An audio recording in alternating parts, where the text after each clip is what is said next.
Hi friends, Madhu ఇలా YouTube ఛానల్కి స్వాగతం.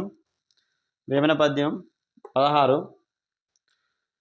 పశుల వన్నె వేరు పాలెల్ల ఒక్కటి, పుష్పజాతి వేరు పూజ ఒకటి, దర్శనంబులారు దైవంబు ఒక్కటే, విశ్వదాభిరామ వినురవేమ.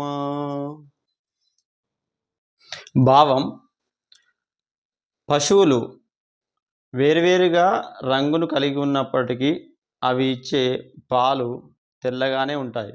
అలాగే పుష్పజాతి అనగా పుష్పాలు వాటి యొక్క రంగులు వేరువేరుగా ఉన్నప్పటికీ అది ఏ పువ్వైనా పూజకు సమానమే.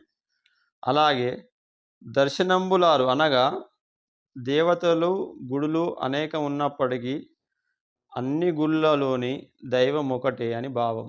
అంటే మనుషులంతా సమానమే, మనుషులు వేరుగా ఉన్న అందరూ నమ్మే దేవుళ్ళు ఒక్కొక్కరు ఒక రూపంగా దైవాన్ని పూజించిన అందరూ నమ్మే ప్రధాన దైవం ఒక్కలే, మనుషులంతా ఒక్కటే, అందరూ సమానమే అనే భావం.